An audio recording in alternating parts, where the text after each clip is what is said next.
What happens when a single ignored phone call destroys an entire family? Imagine a world where a powerful mafia boss silences his pregnant wife's ringing phone, not knowing that in that moment, he is losing both her and their unborn child forever. Get ready for a story where regret is a wound that never heals, and every heartbeat of guilt pushes a dangerous man toward unforgiving revenge. Picture this. Your pregnant wife is calling you again, crying, begging, and you stare at the screen and press ignore. Minutes later, that call becomes the border between life and death. For an American-Italian mafia boss who rules a city with fear, this one choice shatters his world. He doesn't just break, he turns rabid, and every person connected to that tragedy is about to face a level of wrath that does not stop until bodies drop. Some mistakes cannot be undone, especially when they cost a mafia heir before birth. He ignored her call, and now his pregnant wife is gone, their baby with her, and someone out there caused the chaos that killed them. Now a man who controls an empire is driven only by guilt and vengeance, and his hunt for the truth will uncover a betrayal so cruel that his revenge plan might burn his entire world to the ground. The last time her name lit up his phone, he watched the screen and let it ring. The sound vibrated on his glass desk, buzzing against scattered cash and a silver gun. Her contact photo showed her smiling, one hand on her swollen belly. He glanced at it, jaw tight, and pressed ignore with his thumb like it was nothing. He told himself she was just upset again. Just hormones, just drama. He had a meeting, he had enemies, he had business. Across the city, she was not being dramatic. Her hands were shaking so hard she almost dropped the phone. Warm blood slid between her thighs, soaking her dress, dripping onto the tiles. The steering wheel was sticky under her fingers. The airbag had exploded in her face. Glass shards were stuck in her skin like tiny teeth. Her ears rang, her vision blurred. Her baby, their baby, was too quiet inside her. The call ended. She tried again. No signal now, just a dead screen and the taste of iron in her mouth. Sirens wailed somewhere far away, like they belonged to another world. In his office, the mafia boss placed his phone face down. In that second, without knowing, he lost them both. Hi, my beautiful family. Thank you so much for showing me so much love and support. Listen, if you're already hooked on today's story and you can't wait to hear what happens, then do these two things right now. Like and subscribe, so you catch tomorrow's equally amazing story. Let's continue. The last time her name lit up his phone, he watched the screen and let it ring. The sound vibrated on his glass desk, buzzing against scattered cash and a silver gun. Her contact photo showed her smiling, one hand on her swollen belly. He glanced at it, jaw tight, and pressed ignore with his thumb like it was nothing. He told himself she was just upset again. Just hormones. Just drama. He had a meeting. He had enemies. He had business. Across the city, she was not being dramatic. Her hands were shaking so hard she almost dropped the phone. Warm blood slid between her thighs, soaking her dress, dripping onto the tiles. The steering wheel was sticky under her fingers. The airbag had exploded in her face. Glass shards were stuck in her skin like tiny teeth. Her ears rang, her vision blurred. Her baby, their baby, was too quiet inside her. The call ended. She tried again. No signal now. Just a dead screen and the taste of iron in her mouth. Sirens wailed somewhere far away, like they belonged to another world. In his office, the mafia boss placed his phone face down. In that second, without knowing, he lost them both. Cassian Vero Lazzarone ruled Chicago like it was his birthright. 48 years old, with silver threading through his black hair and scars hidden under expensive suits. He controlled the South Side, the docks, the unions, the politicians who smiled for cameras and took his money in dark rooms. He had built an empire on fear, loyalty, and blood. And tonight, in his office on the 40th floor overlooking the city lights, he had more important things to handle than his wife's phone calls. Cassian, we need your answer. The man across from him, Victor, leaned forward. His knuckles were tattooed, his eyes cold. The shipment arrives in 2 days. Either we move it through your territory, or we find another partner. Cassian's jaw flexed. He hated being pressed. You'll get your answer when I'm ready to give it. His phone buzzed again. Eloin. He didn't even look this time. Just reached over and flipped it face down on the desk. The sound muffled under his palm. Victor smirked. Trouble at home? Nothing I can't handle. But the truth was, he had been avoiding her for days. She wanted him to slow down, to step back, to be there when the baby came. She wanted him to be a father, not a king, and he didn't know how to be both.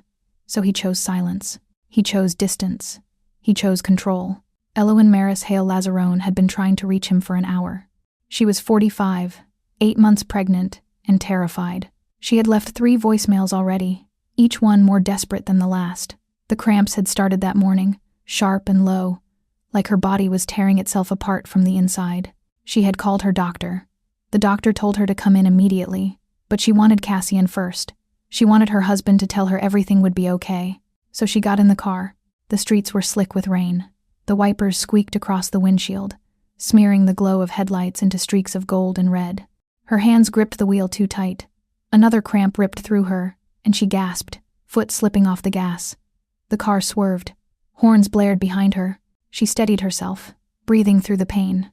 Then she reached for her phone one more time. That was when the truck hit her. It came from the side, fast and brutal, T-boning her sedan at the intersection. Metal screamed. Glass exploded inward. Her head snapped sideways, slamming into the window. The airbag punched her in the chest, knocking the air from her lungs. The world spun, flipped, and went silent. When she opened her eyes, everything was wrong. The car was sideways. Smoke poured from the hood. Her dress was soaked, warm and sticky, and she realized with horror that it wasn't just sweat. It was blood. Too much blood. Her belly felt heavy and strange, like something inside had shifted, broken loose. She tried to move. Her legs wouldn't respond. Her fingers found her phone on the floor, screen cracked but still glowing. She pressed Cassian's name with shaking thumbs. It rang, and rang, and rang. Back in his office, Cassian was pouring himself a drink when his phone buzzed a third time. He glanced at the screen, annoyed, and this time he powered it off completely. Victor laughed. Smart man. Women don't understand business. Cassian raised his glass. To business. They drank. 20 minutes later, his second phone rang, the one only 5 people had the number to. The one that never rang unless something had gone catastrophically wrong. He answered without looking at the screen. What? The voice on the other end was breathless, panicked. Boss, it's Marco. There's been an accident. It's your wife. You need to get to County General right now. The glass slipped from Cassian's hand and shattered on the floor. The hospital smelled like bleach and death. Cassian pushed through the emergency room doors with Marco half a step behind him, moving fast, jaw clenched, eyes scanning for anyone in scrubs who could tell him where his wife was. The fluorescent lights buzzed overhead, cold and clinical, casting sickly shadows across linoleum floors, streaked with old stains that looked too much like blood. Where is she? His voice cut through the chaos of the ER like a blade. A nurse looked up, and startled. Sir, you need to... Where is Elowen Lazarone? He stepped closer, and she flinched. His presence filled the room, suffocating, dangerous. People moved out of his way without thinking. They always did. Room 7, she stammered, pointing down the hall. But the doctors are with her. You can't... He was already moving. Marco stayed behind to handle the questions, the paperwork, the cameras.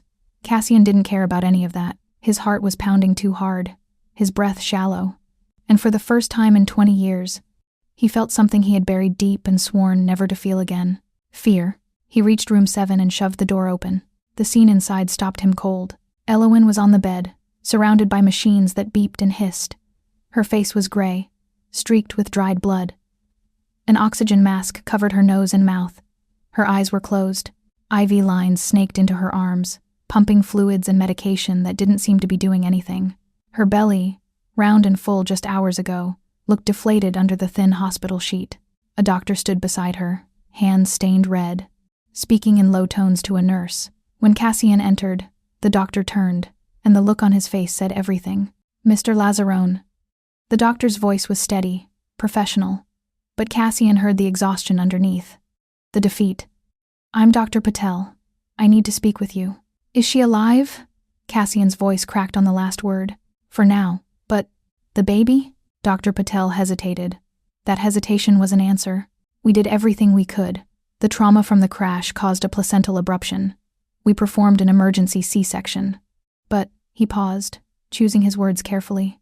Your son didn't make it. I'm sorry. The room tilted.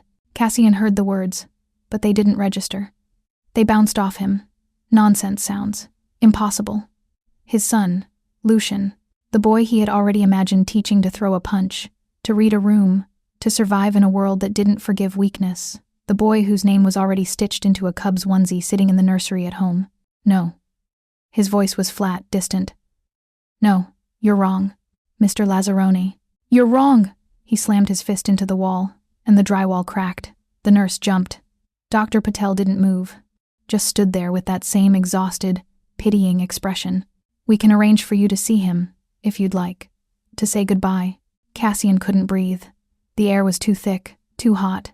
His chest felt like it was caving in. He turned back to Elowen, desperate, searching her face for some sign that this wasn't real, that she would wake up and tell him the doctors were idiots, that Lucian was fine, that everything was fine. But her chest barely moved under the oxygen mask. And my wife? His voice was a whisper now, hoarse, broken. Dr. Patel's expression darkened. She's lost a significant amount of blood. We've stabilized her for now, but the next few hours are critical. If there's family you need to call, she's not dying. Cassian's tone turned sharp, lethal. You hear me? She's not dying. You do whatever it takes. I don't care what it costs. You keep her alive. We're doing everything. Then do more. Dr. Patel nodded slowly, understanding that this wasn't a request. I'll keep you updated. He left, and Cassian was alone with her. He moved to the bedside, legs unsteady, and sank into the chair beside her. His hands hovered over hers, afraid to touch, afraid that if he did, she might shatter. Her skin was cold, her fingers limp. He took her hand anyway, cradling it between both of his, and felt his throat close up. Elowen. Her name came out strangled. Baby, I'm here. I'm here now. She didn't respond. He thought about the missed calls. 3 of them. 3 chances to answer, to hear her voice, to tell her he was coming, and he had ignored every single one. He had chosen a meeting, a deal, a shipment over her, over them. His son was dead because he didn't pick up the phone. The thought carved into him, deep and vicious, and he doubled over, pressing his forehead to her hand, shoulders shaking. He didn't cry. He hadn't cried since he was a boy, but the grief was there. Massive and suffocating, crushing him from the inside out. Marco appeared in the doorway, hesitant. Boss? Cassian didn't look up. What? The police want to talk to you. About the accident. Tell them to wait. There's something else. Marco's voice dropped. I talked to the responding officers. They said the other driver fled the scene. No plates. No witnesses who got a good look. But... He hesitated. One of the cops said the crash looked weird. Like maybe it wasn't an accident. Cassian's head snapped up, eyes red-rimmed and burning. What did you just say? He said the angle of impact, the timing. The way her car was hit, it looked deliberate. Like someone was waiting for her. The grief inside Cassian twisted, sharpened, turned into something else. Something cold and murderous. Find out who was driving that truck, he said quietly. I don't care how long it takes. I don't care what you have to do. Find them. Marco nodded and disappeared. Cassian looked back at Elowen, his jaw tight, his pulse hammering. If someone had done this on purpose, if someone had taken his wife and son from him deliberately, then they had just made the worst mistake of their life, because Cassian Vero Lazzarone didn't forgive. And he never forgot. The police report landed on Cassian's desk 3 days later, and it was a lie from the first line to the last. He sat in his home office, the one with floor-to-ceiling windows overlooking the Chicago skyline, and read through the document with slow, deliberate focus. Every word made his jaw tighter. Every sentence felt like an insult. Incident type. Motor vehicle accident. Cause. Driver error. Possible mechanical failure. Driver of second vehicle. Unknown. Fled scene. Status. Under investigation. Under investigation. That was code for, we're not going to do anything. Code for, this case will sit in a file drawer until everyone forgets. Code for, your wife doesn't matter. Cassian's hand curled into a fist, crumpling the paper. Elowen was still in the ICU, still breathing through a machine, still hovering between life and death while doctors spoke in hushed tones about infection risks and internal bleeding and brain swelling. And the city wanted to call this an accident. He opened his laptop and pulled up the traffic camera footage Marco had acquired through less than legal channels. The video was grainy, shot from a streetlight pole at the intersection where Elowen's car had been hit. He had watched it 24 times already, frame by frame, searching for something the police had missed, or something they had deliberately ignored. He clicked play. Elowen's sedan appeared from the left, moving slowly through the rain. Her headlights cut through the downpour. The timestamp in the corner read 8:47 p.m., 30 seconds after her last call to him. 30 seconds after he had turned off his phone. The light was green. She had the right of way. Then, from the right side of the frame, the truck appeared. A black Ram 2500. No plates visible. Moving fast. Too fast. It didn't slow at the red light. Didn't brake. Just barreled straight through the intersection and slammed into her driver's side door with brutal precision. The impact was sickening even in silence. Her car crumpled inward, spun sideways, and skidded across the wet asphalt before colliding with a traffic pole. The truck kept going, tires screeching, and disappeared off-screen within seconds. Cassian paused the video and zoomed in on the truck. The image pixelated, but he could make out the silhouette of the driver, broad shoulders, ball cap pulled low. No clear view of the face. The windows were tinted. The license plate area was covered with mud or tape, deliberately obscured. This wasn't an accident. This was a hit. His phone buzzed.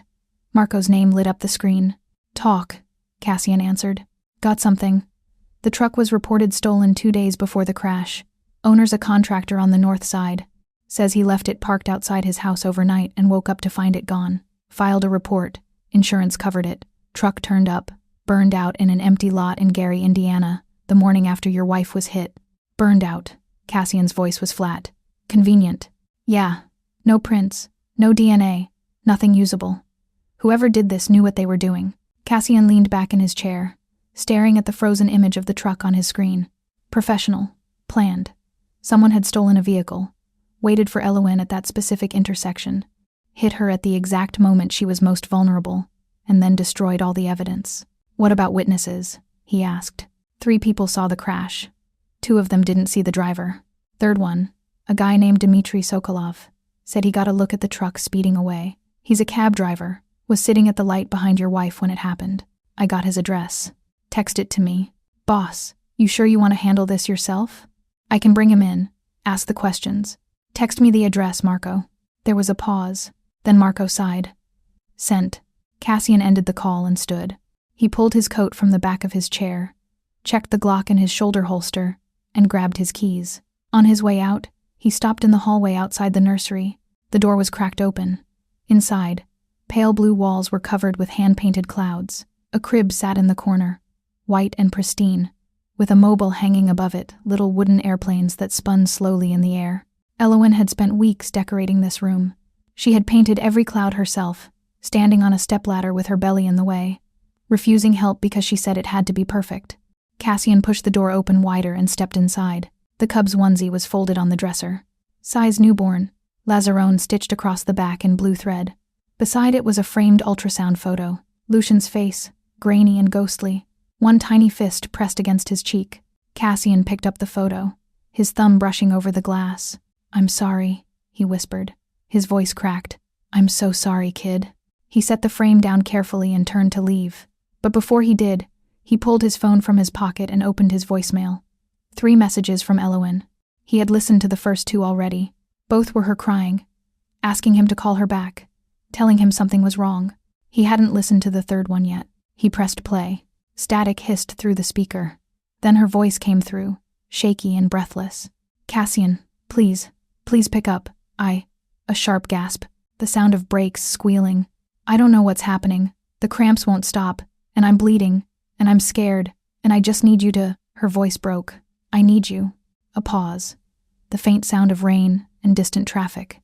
Then, barely audible, "I love you." A crash. Metal shrieking. Glass shattering. A scream, cut short. The voicemail ended. Cassian stood frozen, phone pressed to his ear, listening to the silence that followed. His hand trembled. His vision blurred. He wanted to scream. He wanted to put his fist through the wall. He wanted to rewind time and answer the goddamn phone. Instead, he pocketed his phone, walked out of the nursery, and got in his car. Dmitry Sokolov lived in a rundown apartment building in Pilsen. Cassian parked across the street, killed the engine, and watched the second-floor window where a single light burned behind cheap curtains. He waited 5 minutes, letting the rage settle into something colder, sharper. Then he got out and walked up the stairs. He knocked once. The door opened a crack, chain still latched. A man's face appeared, mid-40s, unshaven, eyes wary. "Yeah? Dmitry Sokolov? Who's asking?" Cassian smiled. It didn't reach his eyes. "Someone who wants to talk about what you saw 3 nights ago." Dmitry's face went pale. He tried to close the door. Cassian kicked it open, snapping the chain, and stepped inside. Dmitri stumbled backward, hands up. I already told the cops everything. Man, I don't know anything else. You're lying. Cassian closed the door behind him, calm, controlled. And I'm going to ask you one more time. What did you see? Dmitri's eyes darted toward the window, the kitchen, anywhere but Cassian's face. I saw the truck hit her. That's it, I swear. Did you see the driver? No, He hesitated. Just a flicker. But Cassian caught it. You did. Cassian took a step closer. Tell me. I can't, man. They'll kill me. Cassian grabbed him by the collar and slammed him against the wall. They? Who's they? Dmitri's breath came in short gasps, eyes wide with terror. I don't know names, okay? But the guy driving that truck, I recognized him from the neighborhood. He works for someone big. Who? Dmitri swallowed hard. I don't know. But I heard talk. People saying your wife was asking questions, talking to people she shouldn't have been talking to. Cassian's grip tightened. What kind of questions? About you, about your business, about, Dmitri hesitated again, about who you really work for. The words hit Cassian like a punch to the gut. He released Dmitri and stepped back, mind racing. Elowen had been digging, asking questions, and someone had found out. Who did she talk to? Cassian's voice was low, dangerous. I don't know, I swear. But whoever it was, they didn't like it. Cassian stared at him for a long moment. Then he pulled out his phone, opened his banking app, and transferred $10,000 to Dmitri's account. If you remember anything else, you call this number. He handed him a card. And if you tell anyone I was here, I'll make sure they find you first. Dmitri nodded frantically, clutching the card. Cassian walked out, got in his car, and sat in the dark. Elowen had been looking into his world, and someone had killed her for it. She was asking questions, and someone made sure she never got the answers. Who do you think wanted her silenced? Comment below. And subscribe because the truth is about to get bloody. The basement smelled like rust, and sweat, and fear. Cassian stood in the center of the concrete floor, sleeves rolled up, knuckles already bruised. The man tied to the chair in front of him was bleeding from his nose and mouth, head lolling forward, breath coming in wet, ragged gasps. His name was Tony Grimaldi, a low-level enforcer who worked the docks. And according to Marco's network, he had been seen near the intersection the night Elowen was hit. Let's try this again, Cassian said, his voice calm, almost gentle. Who hired you? Tony spat blood onto the floor. I don't know what you're talking about, man. I wasn't anywhere near. Cassian's fist connected with Tony's jaw before he could finish. The chair rocked backward, and Tony screamed. Marco, standing in the corner with his arms crossed, didn't flinch. He had seen this before. He would see it again. Wrong answer. Cassian grabbed Tony's hand and bent his pinky finger back until it snapped. The sound was sharp and clean, like a twig breaking. Tony's scream echoed off the walls. Okay, Jesus Christ. Tony sobbed, his whole body shaking. I was there, but I didn't drive the truck, I swear. Cassian leaned in close, his voice dropping to a whisper. Then what did you do? I was lookout. I was supposed to call when she left the house. That's it. That's all I did. The words hung in the air, heavy and damning. Cassian felt something cold settle in his chest. Someone had been watching his house, watching Elowen, waiting for the right moment to strike. Who gave you the order? Cassian's voice was flat now, void of emotion. Dangerous. Tony hesitated, eyes darting to Marco, then back to Cassian. If I tell you, they'll kill me. And if you don't, I'll kill you right here. Choose. Tony's face crumpled, tears mixed with blood, streaking down his cheeks. It was Nico Torino. He said it was a job, clean and quiet, and that I'd get 10 grand for a few hours of work. I didn't know it was your wife. I swear to God, if I had known. Cassian straightened, his mind already racing. Nico Torino, one of his own lieutenants, a man he had trusted for 15 years, a man who sat at his table, drank his whiskey, and called him brother. Where is he now? Cassian asked. I don't know. After the crash, he told me to disappear for a while. Said he'd reach out when things cooled down. I haven't heard from him since. Cassian nodded slowly, processing. Then he pulled his gun from his holster, pressed it to Tony's forehead, and pulled the trigger. The gunshot was deafening in the enclosed space. Tony's body went limp, blood pooling beneath the chair. Cassian holstered the weapon, wiped his hands on a rag Marco handed him, and turned toward the stairs. "Find Nico," he said. "I don't care if he's hiding in a bunker in Alaska. Find him." Marco nodded. "What are you going to do?" Cassian paused at the bottom of the stairs, his hand on the railing. "I'm going to visit my wife. And then I'm going to burn down everyone who thought they could take her from me." He climbed the stairs and disappeared into the night. At the hospital, Elowen was still unconscious, still clinging to life by threads. Cassian sat beside her bed, holding her cold hand, staring at the machines that breathed for her. The doctors said her condition was stable but critical. They said the next 48 hours would determine everything. They said he should prepare himself. He wasn't preparing for anything except war. "I found out who did it," he whispered, his thumb tracing circles on her palm. "Nico. You remember him? He came to our wedding, stood up and made that toast about loyalty and family, and the whole time he was a snake." His voice cracked, and he squeezed her hand tighter. "I don't know why yet. I don't know if he was working for someone else, or if this was personal, but I'm going to find out, and I'm going to make him pay for every second you've suffered. For Lucian. For you." He leaned forward, pressing his forehead to her hand. "I should have answered your call. I should have been there. I should have protected you." The heart monitor beeped steadily. The only response he would get. His phone buzzed. A text from Marco. "Found him. Warehouse in Gary. He's got 2 guys with him. Want me to wait or go in?" Cassian stood, kissed Elowen's forehead gently, and typed back, "Wait. I'm coming." He walked out of the hospital and into the cold Chicago night. The city lights blurred past as he drove, his mind focused on one thing: Nico Torino's face when he realized what was about to happen. The warehouse was abandoned, windows shattered, graffiti covering the brick walls. Cassian parked a block away and approached on foot, Marco falling into step beside him. 2 other men from his crew flanked them, silent and armed. "He's on the 2nd floor," Marco whispered. "East side." 2 guards at the bottom of the stairs. Cassian nodded. "Take them out. Quiet." Marco signaled to the other 2 men, and they split off, moving like shadows. 30 seconds later, there were 2 soft thuds, and Marco's voice crackled through Cassian's earpiece. "Clear." Cassian climbed the stairs, boots silent on the rusted metal. The 2nd floor was a wide-open space, empty except for old machinery and scattered debris. In the far corner, near a broken window, Nico Torino sat on a crate, smoking a cigarette. He looked up when Cassian stepped into view, and his face went white. "Cassian." Nico stood, hands raised, cigarette falling to the floor. "Listen, I can explain." "Explain?" Cassian's voice was soft, lethal. "You're going to explain why you murdered my wife and son? It wasn't supposed to go down like that, I swear."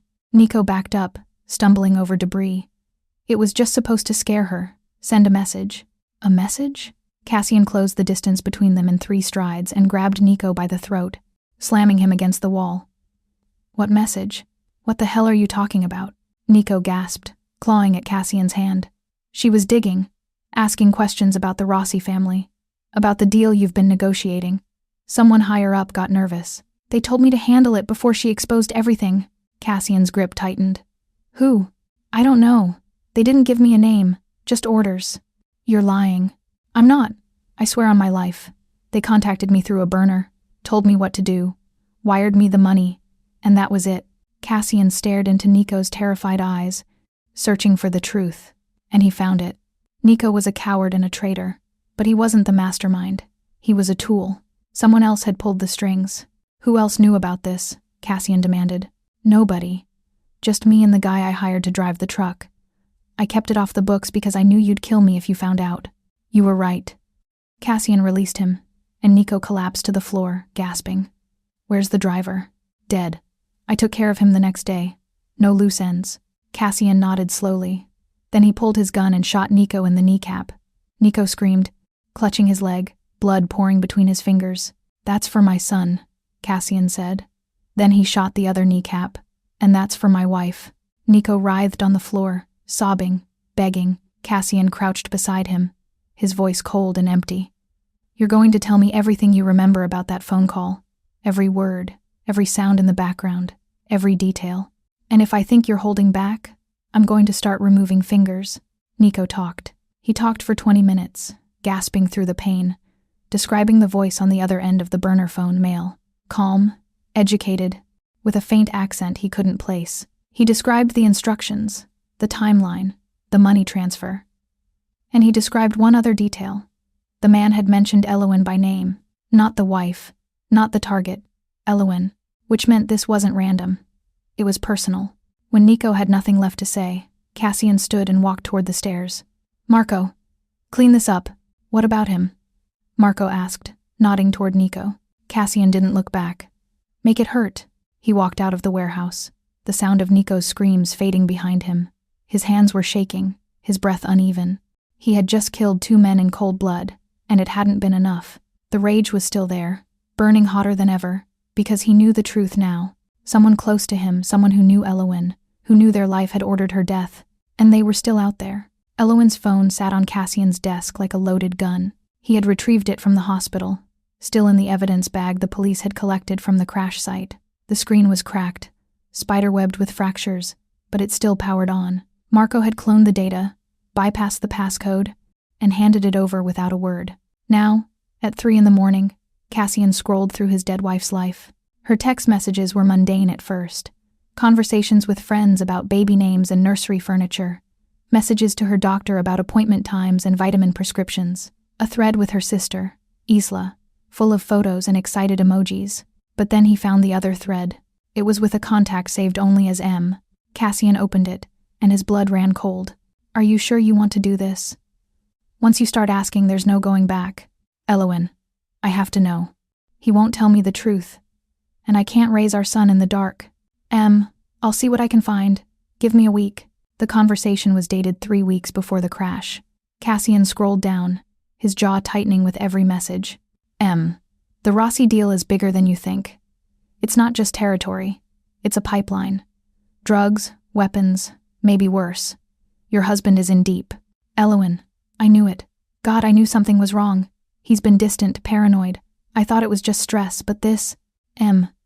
There's more. I found a name. Someone connected to the Rossi family who's been pushing for this deal to go through.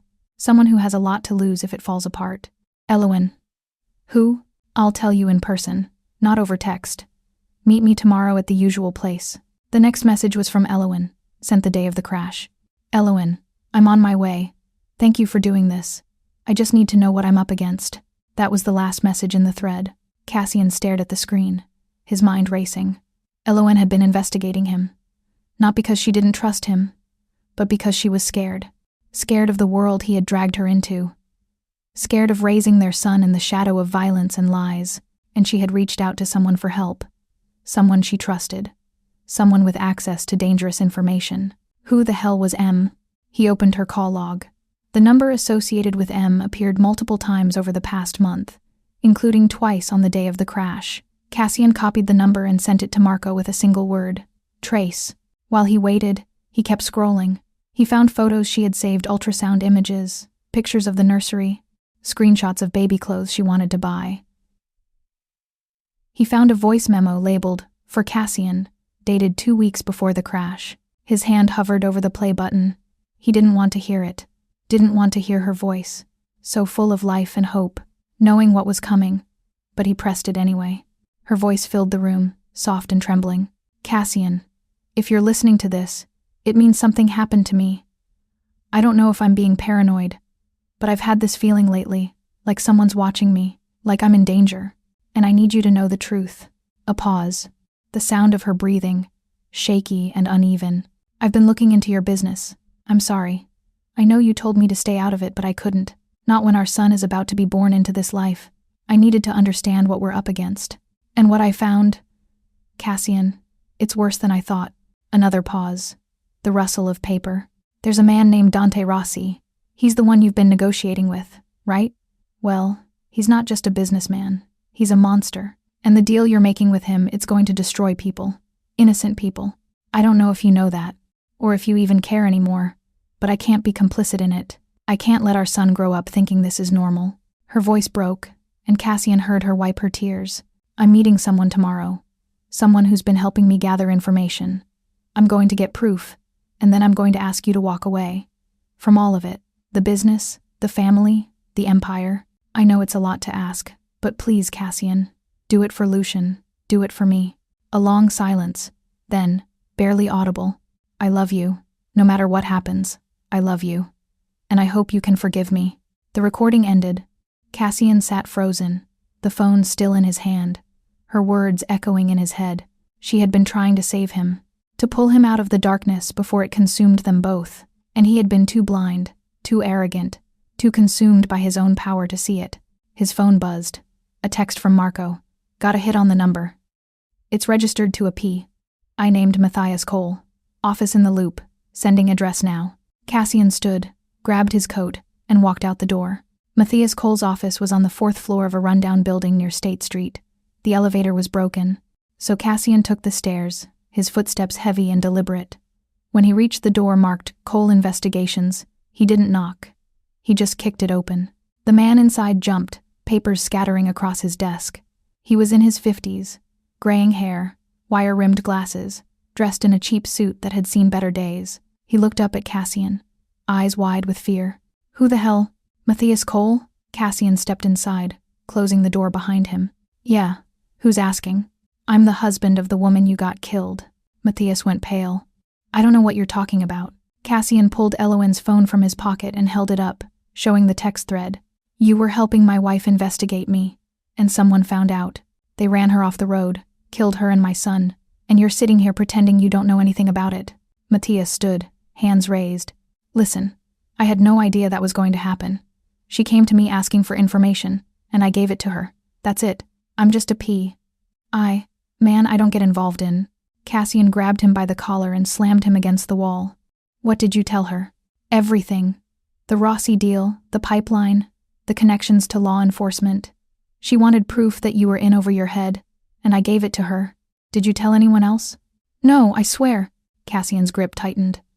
Then how did they find out? Matthias hesitated, and Cassian saw the flicker of guilt in his eyes. I might have mentioned it to someone, just in passing. I didn't think. Who? A contact of mine. Someone who feeds me information sometimes. I told him I was working a case involving the Rossi family, and he warned me to back off. Said they had eyes everywhere. What's his name? Matthias swallowed hard. Vincent Caruso. He's a cop, works organized crime. Cassian released him and stepped back, his mind spinning. A cop. Someone inside law enforcement. Someone who had access to information about the investigation, about the crash, about everything. Where can I find him? Cassian asked. I don't know. He's careful. We only meet in public places, always different spots, but I can call him. Set up a meeting. Cassian pulled out his gun and pressed it to Matthias's temple. You're going to call him right now. You're going to tell him you have new information about the Lazzarone case, and you're going to set up a meeting for tomorrow night. Matthias nodded frantically. Okay, I'll do it. Cassian watched as Matthias dialed, listened as he stammered through the conversation, and felt a grim satisfaction when the meeting was confirmed. Tomorrow night, a diner on the west side, 9 o'clock. Good. Cassian holstered his gun and turned to leave. Then he paused at the door and looked back. If you warn him, I'll know, and I'll come back for you. He walked out, leaving Matthias trembling in his office. Back in his car, Cassian sat in the dark, staring at Eloin's phone. He opened the photo gallery and scrolled through the images. Her smiling at the camera, hand on her belly, the two of them at a restaurant, her head on his shoulder, a selfie she had taken in the nursery, standing in front of the crib, eyes bright with hope. He stopped on the last photo. It was a screenshot of an ultrasound, Lucian's tiny face visible in profile. Beneath it, she had typed a caption, Our little fighter. I can't wait to meet you. Cassian's vision blurred. He pressed the phone to his chest and closed his eyes, the weight of his grief crashing over him like a wave. I'm so sorry, he whispered. I'm so sorry I wasn't there. I'm so sorry I didn't protect you. But sorrow wouldn't bring her back. Sorrow wouldn't bring Lucian back. Only vengeance would give them justice. And tomorrow night, he was going to start getting it. A cop, a betrayal inside the system. Someone who was supposed to protect people helped murder her instead. The diner was the kind of place where cops ate for free, and nobody asked questions. Cassian sat in a booth near the back, facing the door, a cup of cold coffee in front of him. It was 8:55. Vincent Caruso was expected at 9. Marco and 2 other men waited outside in separate cars, engines running, ready to move if things went sideways. Cassian had changed since the hospital. No expensive suit tonight, just dark jeans, a black jacket, and a gun tucked into his waistband. He looked like anyone else. Forgettable. That was the point. At 9:03, the door opened, and a man walked in. Vincent Caruso was in his early 40s, thick-necked and square-jawed, with the kind of swagger that came from wearing a badge for 20 years. He scanned the room, eyes sharp, and locked onto the booth where Matthias Cole sat nervously. 2 booths away from Cassian, Vincent slid into the seat across from Matthias. "This better be good. I'm missing my daughter's recital for this," Matthias stammered. I found something. About the Lazarone case. Something big." "Yeah? What?" Matthias glanced toward Cassian, just for a second. Vincent caught it. His hand moved toward his hip, where his service weapon rested under his jacket. But Cassian was faster. He stood, crossed the distance in 3 strides, and pressed the barrel of his gun against the back of Vincent's head. The diner went silent. The waitress behind the counter froze. 2 other patrons stared, eyes wide. "Hands on the table," Cassian said softly. "If you move, I'll paint the wall with your brain." Vincent's jaw tightened, but he didn't move. Slowly, he placed his hands flat on the table. "You're making a mistake." "Am I?" Cassian leaned in closer, his voice a whisper. "Because I think you're the one who made the mistake. You're the one who told the Rossi family my wife was digging into their business. You're the one who signed her death warrant." Vincent's face didn't change, but his eyes gave him away. "Guilty." "I don't know what you're talking about," Vincent said, his voice flat. Cassian grabbed him by the collar and dragged him out of the booth. The other patrons scrambled out of the way, chairs scraping, someone muttering about calling the cops. Cassian didn't care. He shoved Vincent toward the back exit, Marco appearing from the shadows to hold the door open. Outside, they threw Vincent into the back seat of Cassian's car. Marco climbed in beside him, gun drawn, while Cassian got behind the wheel and drove. They didn't go far, just to an empty warehouse on the south side, one of a dozen Cassian owned that the city had forgotten about. Inside, the air smelled like oil and decay. Cassian pulled Vincent out of the car and threw him into a chair, Marco securing his wrists with zip ties. Vincent glared up at him, defiant. "You're going to regret this. I'm a cop. You think you can just kidnap me and—" Cassian punched him in the mouth. Blood sprayed. Vincent's head snapped back, and he spat a tooth onto the floor. "Let's try this again," Cassian said, shaking out his hand. "You told the Rossi family about my wife. Why?" Vincent laughed, a wet, ugly sound. "You really don't get it, do you? You think you're the king of this city, but you're just a pawn. The Rossis own everyone. Judges, politicians, cops, including me. And when they found out your wife was poking around, they told me to handle it." "Handle it how?" "I told them where she'd be, when she'd be vulnerable. And I made sure the crash report got buried. Clean and easy." He grinned, blood staining his teeth. She never stood a chance. Cassian felt the rage explode inside him, white-hot and blinding. He grabbed Vincent by the throat and lifted him, chair and all, slamming him against the wall. "She was pregnant. She was carrying my son." "I know." Vincent's grin widened. "That's what made it so effective. Hit you where it hurts most." Cassian let go, and Vincent crashed to the floor, gasping. Cassian turned away, hands shaking, fighting the urge to kill him right there, but he needed answers first. "Who in the Rossi family gave the order?" Cassian asked, his voice eerily calm. Vincent coughed, spitting more blood. Dante Rossi himself. He said your wife was a liability, that she'd ruin the deal if she kept digging. So he made an example out of her. Dante Rossi. The name burned into Cassian's mind like a brand. The man he had been negotiating with for months. The man he had trusted. The man who had murdered his family. "Where is he?" Cassian demanded. "I don't know. He doesn't tell me his schedule. But I know someone who does." Vincent hesitated, eyes calculating.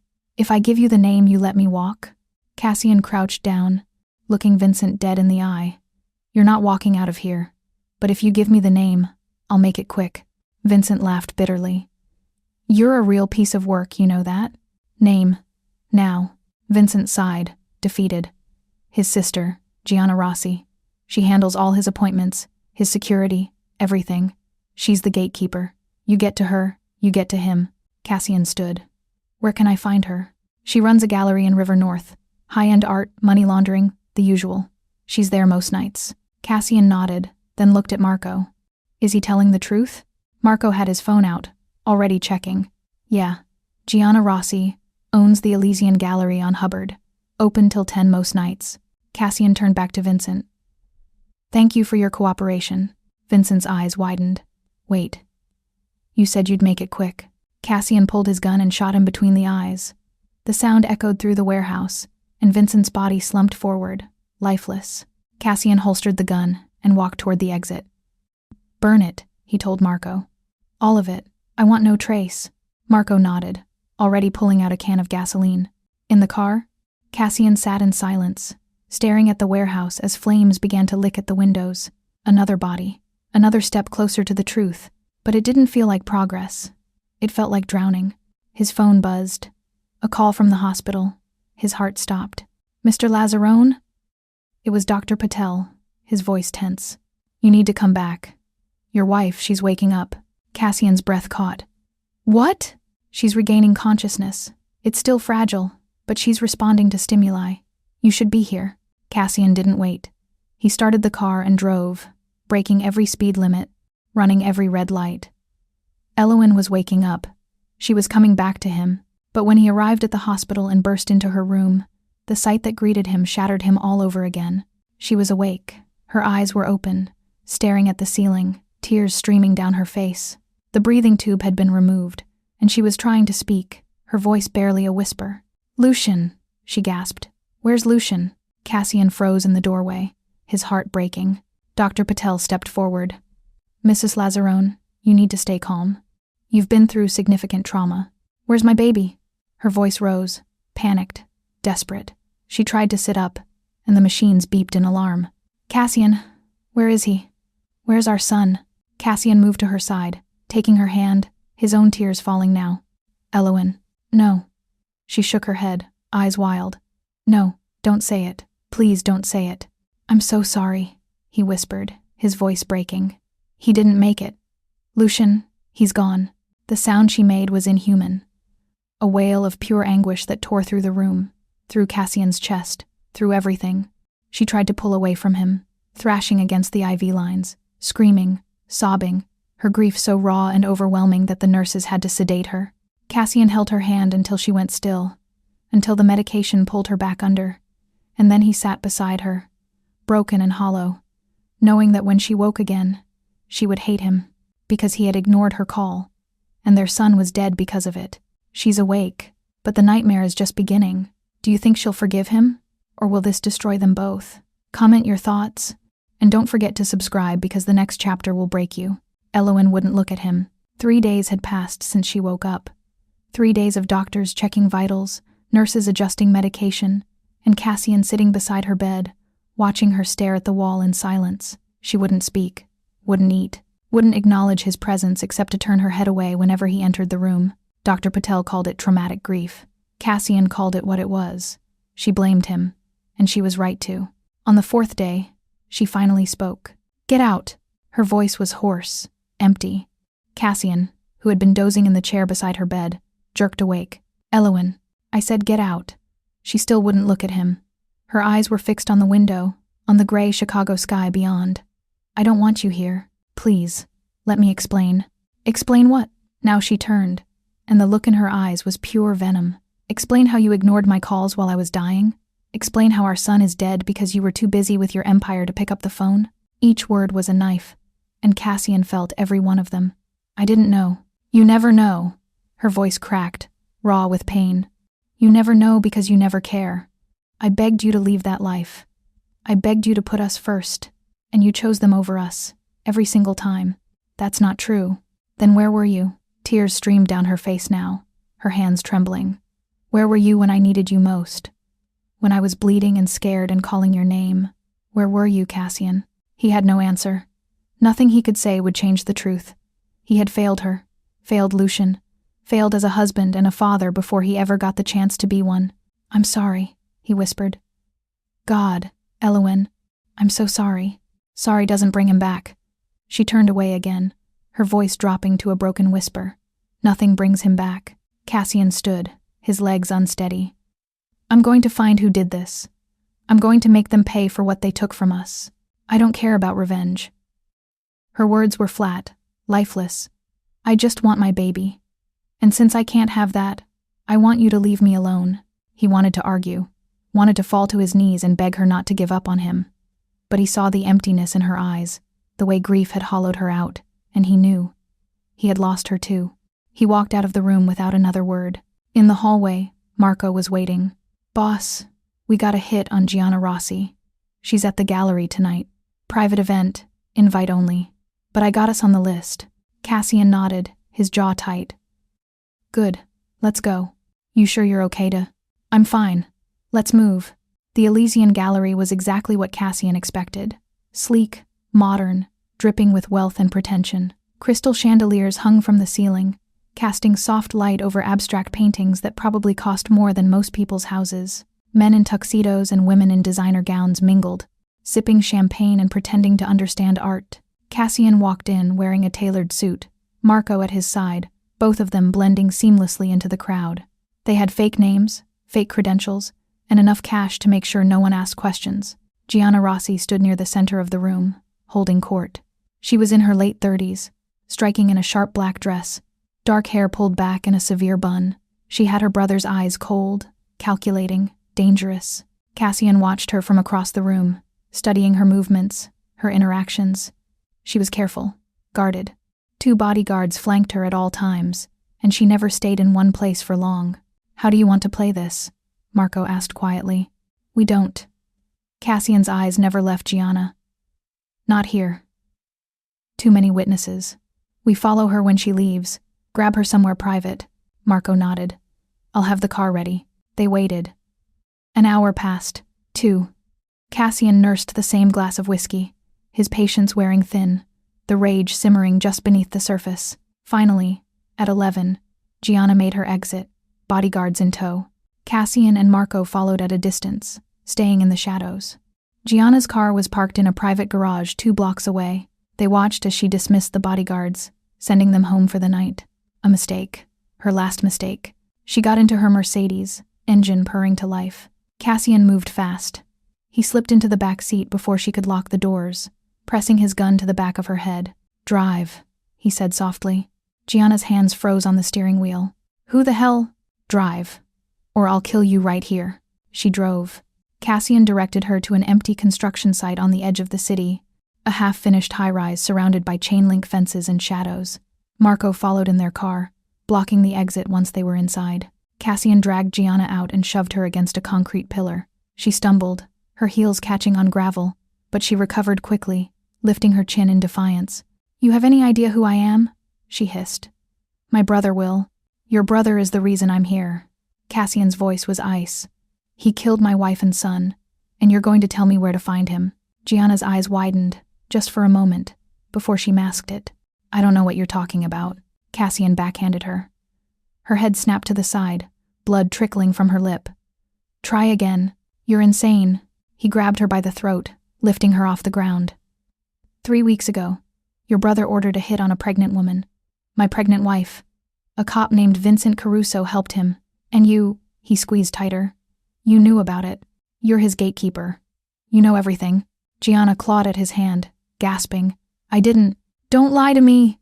He slammed her against the pillar, and she cried out. "Where is Dante?"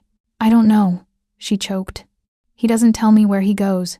He just calls when he needs something." Cassian released her, and she collapsed to the ground, coughing. "Then call him. Right now. Tell him you need to meet. Tell him it's urgent." Gianna looked up at him, terror and calculation warring in her eyes. "If I do that, he'll know something's wrong. Then make it convincing." Cassian pulled back the hammer on his gun. "Or I'll put a bullet in your skull and find him myself." Her hands shook as she pulled out her phone. She dialed, and Cassian listened, the silence stretching out until a voice answered on the other end. "Gianna, it's late. What do you want?" "Dante." Her voice was steady, controlled. "Impressive. I need to see you. Tonight. It's about the Lazzarone situation." A pause. "What about it?" "Not over the phone. Meet me at the River North warehouse in an hour. I'll explain everything." Another pause. Longer this time. Cassian's pulse pounded in his ears. "Fine," Dante said finally. 1 hour. Don't waste my time." The call ended. Gianna looked up at Cassian, hatred burning in her eyes. "Happy?" "Not yet." He turned to Marco. "Tie her up. Gag her. We'll deal with her after." Marco nodded, pulling zip ties from his jacket. Gianna struggled, but it was useless. Within minutes, she was bound and secured in the trunk of her own car. Cassian checked his watch. 53 minutes until Dante arrived. 53 minutes to prepare, to plan, to decide how much pain one man could endure before he died. He drove to the River North warehouse, Marco following behind. The building was abandoned, windows shattered, graffiti covering the walls. Perfect. They went inside, and Cassian felt a grim sense of déjà vu. Another warehouse, another confrontation, another step deeper into the darkness. But this time, it would end. One way or another, he positioned himself near the entrance, hidden in shadow, gun ready. Marco took the opposite side, covering the second exit. They waited in silence, the minutes ticking by like a countdown. At exactly midnight, headlights cut through the darkness. A black SUV pulled up outside, engine idling. The door opened, and Dante Rossi stepped out. He was younger than Cassian expected. Mid-40s, lean and sharp in an expensive suit, his dark hair slicked back, confidence radiating from every step. 2 bodyguards flanked him, hands resting on concealed weapons. Dante walked toward the warehouse entrance, scanning the shadows. "Gianna?" he called out. "Where are you?" Cassian stepped into the light, gun raised. "She's not coming." Dante froze. His bodyguards reached for their weapons, but Marco appeared behind them, his own gun trained on their heads. "Don't." The bodyguards hesitated, then slowly raised their hands. Dante's expression didn't change. He just smiled, cold and amused. "Cassian Lazzarone," he said, like they were old friends. "I was wondering when you'd figure it out. You killed my wife." Cassian's voice was steady, but the rage underneath was volcanic. "You killed my son. I eliminated a problem." Dante shrugged. "Your wife was asking too many questions, threatening to expose the pipeline. I couldn't let that happen. She was pregnant." "I know." Dante's smile widened. "That's what made it so tragic. A real shame, honestly. But business is business." Cassian pulled the trigger. The first bullet hit Dante in the knee, and he went down with a scream. The bodyguards moved, but Marco fired twice, dropping them both. Cassian walked forward, standing over Dante as he writhed on the ground, clutching his shattered leg. "Business," Cassian repeated, his voice deadly calm. "You think this is business? You think you can murder my family and call it a transaction? It's how the world works." Dante gasped through the pain. "You know that. You've done worse." "Maybe." Cassian shot him in the other knee. Dante's scream echoed through the warehouse. "But I never touched a pregnant woman. I never killed an unborn child. They were collateral." Cassian shot him in the shoulder, then the other shoulder. Dante's body convulsed, blood pooling beneath him, his screams turning to sobs. "Say their names," Cassian demanded. "What?" "Say their names. Elowen, Lucian, say them." Dante spat blood. "Go to hell." Cassian pressed the gun to Dante's forehead. "You first." He pulled the trigger.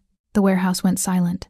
Cassian stood there, gun still smoking, staring down at Dante's lifeless body. He felt nothing. No satisfaction. No relief. Just emptiness. Marco approached, his voice quiet. "It's done, boss." "No," Cassian said. "It's not." Because Dante was dead, but Elowen was still broken. Lucian was still gone, and no amount of blood would ever bring them back. Cassian sat in the nursery, alone in the dark, holding the Cubs onesie in his hands. It had been 6 days since he killed Dante Rossi, 6 days since Marco and his crew disposed of the bodies, scrubbed the warehouse clean, and made sure no evidence remained. 6 days of silence from law enforcement, from the media, from everyone who should have cared that 3 men had vanished without a trace. No one cared, because in Chicago, people disappeared all the time. But Cassian cared. He cared about the weight of what he'd done. He cared about the look in Dante's eyes right before he pulled the trigger. He cared that revenge hadn't healed anything. It had just added more ghosts to the ones already haunting him. His phone buzzed. A text from Dr. Patel. "Mrs. Lazzarone is being discharged tomorrow. Thought you should know." Cassian stared at the message, his chest tightening. Elowen was leaving the hospital. Leaving him. She hadn't spoken to him since the day she told him to get out. Hadn't answered his calls. Hadn't read his texts. She had made it clear. They were done. He typed back. "Where is she going?" The response came minutes later. "Her sister's. She requested we not share the address with you." Cassian closed his eyes, the pain sharper than any bullet. She didn't trust him, didn't want him near her, and he couldn't blame her, but he needed to see her. One more time. He needed to tell her the truth, that he had found the people responsible, that he had made them pay, that he would spend the rest of his life trying to make this right, if she'd let him. The next day, Cassian waited outside the hospital, parked across the street where he could see the entrance but remain hidden. At 2 p.m, Elowen emerged in a wheelchair, a nurse pushing her. She looked frail, thinner than before, her face gaunt and pale. Her sister Isla walked beside her, one hand on Elowen's shoulder, protective and fierce. Cassian's heart clenched. He wanted to run to her, to fall at her feet and beg forgiveness, but he stayed in the car, watching as they loaded her into Isla's SUV and drove away. He followed at a distance, careful not to be seen. They drove to a quiet neighborhood in Evanston, tree-lined streets and modest homes. Isla pulled into the driveway of a small bungalow, and Cassian parked 2 houses down. He watched as Isla helped Elowen inside, watched the lights turn on, watched the curtains close, and then he sat there, engine off, hands gripping the steering wheel, trying to figure out what to do next. His phone rang. Marco. "Boss, we got a problem."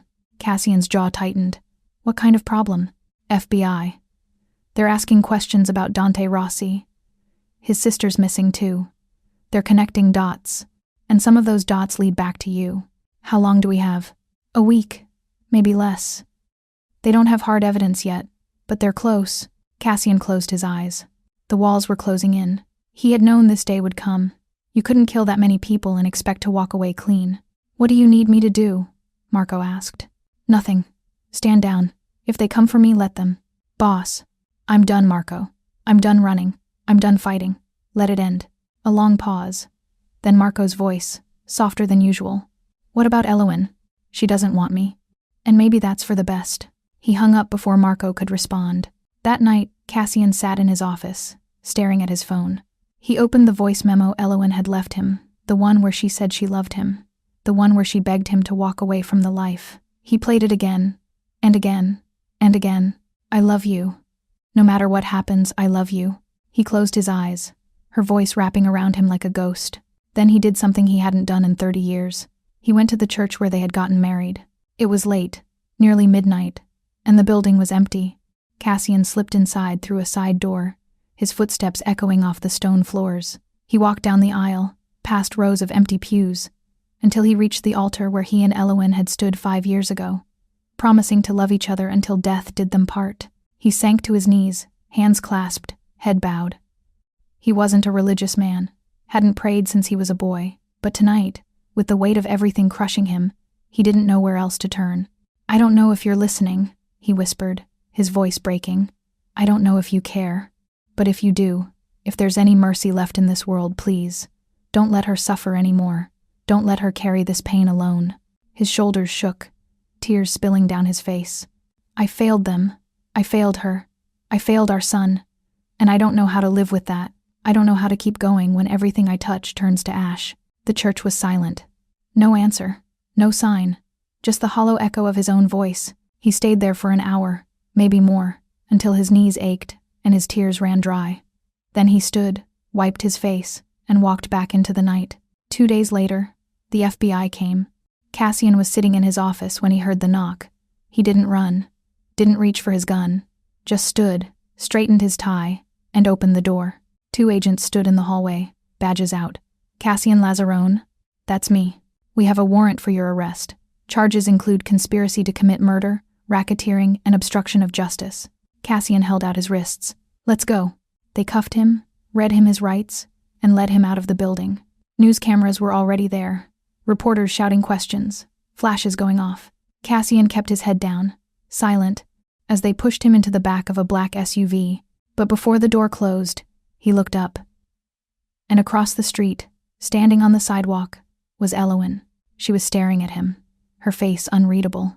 Isla stood beside her, whispering something, but Elowen didn't move, didn't look away. Their eyes met, and for a moment, the world fell silent. Cassian wanted to say something, to mouth the words "I'm sorry" or "I love you" or "please forgive me." But the door slammed shut, and the SUV pulled away, and Elowen's face disappeared into the distance. In the back of the car, Cassian leaned his head against the window and closed his eyes. He had lost everything, his empire, his family, his soul, and the worst part was, he deserved it. He's in chains, She's free, but is this the end, or just the beginning of something even more devastating? The courtroom was cold and sterile, fluorescent lights buzzing overhead like angry wasps. Cassian sat at the defense table in an orange jumpsuit, hands cuffed in his lap, his lawyer beside him shuffling through papers with a grim expression. The charges were severe: conspiracy to commit murder, racketeering, obstruction of justice, and about 15 other felonies that added up to life in prison without parole. The prosecution had evidence: phone records, financial transactions, witness testimony from people Cassian had thought were loyal. The empire he had built was crumbling, and everyone who had once bowed to him was now scrambling to save themselves by burying him deeper. He didn't fight it, didn't testify in his own defense, didn't even look at the jury when they read the verdict. Guilty on all counts. The judge sentenced him to 40 years. He would be 88 when he got out, if he survived that long, but none of that mattered, because as the bailiffs led him away in chains, he looked back one last time, and Elowen was there. She sat in the back row, hidden behind sunglasses, her face pale and drawn. Isla was beside her, but Elowen's focus was entirely on him. She didn't move, didn't speak, just watched as they took him away. And in that moment, Cassian saw something in her expression that broke him all over again. Not hatred, not anger, just profound, unbearable sadness. The prison was brutal. Cassian spent the first 6 months in solitary. Partly for his own protection, too many people wanted the infamous mafia boss dead, and partly because he didn't care enough to fight for better conditions. He ate when they told him to, slept when the lights went out, stared at the concrete walls, and replayed every mistake, every moment he could have done something different. The missed call, the ignored voicemails, the choices that had led him here. He didn't get visitors. Marco tried once, but Cassian refused to see him. There was nothing left to say. The organization was dead, the life was over, and Cassian had no interest in clinging to the ashes. But on the 7th month, a guard came to his cell with a message. "You got a visitor. Says her name is Elowen." Cassian's heart stopped. He sat up on his bunk, his hands shaking. "What? You heard me. You coming or not?" He followed the guard through the maze of corridors, each step feeling heavier than the last. He didn't know what to expect, didn't know if she had come to scream at him, to tell him she never wanted to see him again, or something worse. They led him into a small room with a table and 2 chairs. Elowen sat on the other side, hands folded in her lap, her face thinner than he remembered, shadows under her eyes. She looked up when he entered, and for a long moment, they just stared at each other. The guard closed the door, leaving them alone. "Hi," she said finally, her voice quiet. "Hi." Cassian's throat was tight. He sat down slowly, afraid that if he moved too fast, she would disappear. "I didn't think I'd ever see you again. I didn't think I'd come." She glanced down at her hands. "But I needed to. I needed to see you. To understand." "Understand what? Why?" Her eyes met his, and they were filled with pain. "Why you did it. Why you ignored my calls. Why you chose that life over us." Cassian's chest tightened. "I didn't choose it over you. I just—" He stopped, searching for the right words. "I thought I had time. I thought I could handle everything, the business, the threats, and still be there for you when it mattered. But I was wrong, and by the time I realized that, it was too late. You killed people." Her voice was steady, but her hands trembled. "You killed the men who hurt me. You killed Dante Rossi. You killed all of them." "Yes. Did it help? Did it make you feel better?" Cassian looked at her, really looked at her, and saw the brokenness mirrored in her eyes. "No, it didn't change anything. It didn't bring Lucian back. It didn't undo what I did. It just added more blood to my hands." Elowen's lip quivered, and she looked away, blinking back tears. "I wanted to hate you. I tried so hard to hate you, but I can't, and that makes it worse. Because you don't deserve my forgiveness, but I can't stop loving you either. Elowen, I lost our son." Her voice broke, and the tears came now streaming down her face. "I lost him, and I'll never get him back. And every day I wake up, I feel that emptiness, that absence, and I blame you. But I also blame myself, for not leaving sooner, for not forcing you to choose, for staying in a life I knew was dangerous. Don't." Cassian reached across the table, his cuffed hands trembling. "Don't blame yourself. This is on me, all of it." She took his hands, her fingers cold and fragile in his. "I came here to tell you something I need you to hear. Okay, I'm leaving Chicago. I'm moving away. starting over somewhere no one knows me, where I don't have to see the places we went together or the life we tried to build. And I'm not coming back." The words hit him like a bullet. "Elowen, please, I need to heal." Her voice was firm now, resolute. "I need to find a way to live with this grief without drowning in it. And I can't do that here. I can't do that with you." Cassian's vision blurred. "I understand, but I also need you to know," she squeezed his hands tighter. "I forgive you, not because you deserve it, but because I need to let go of the anger. I need to let go of the hate. And I can't do that if I'm holding on to this. Elowen, I forgive you, Cassian, for everything, but that doesn't mean I can stay." He nodded, unable to speak, tears streaming down his face. She stood, and he stood with her, still holding her hands, not wanting to let go. "Goodbye," she whispered. "Goodbye." She pulled away, and the guard opened the door. Cassian watched as she walked out, her silhouette disappearing down the hallway, and then she was gone. He sank back into his chair, head in his hands, and broke. 5 years passed. Cassian adjusted to prison life. He kept his head down, stayed out of trouble, and spent most of his time in the library, reading anything he could get his hands on. Philosophy, history, fiction, anything to escape the weight of his own thoughts. He didn't get any more visitors, didn't receive letters. The world outside had moved on without him, and he was okay with that. But on a cold December morning, a guard came to his cell with a package. "This came for you." Cassian took it, confused.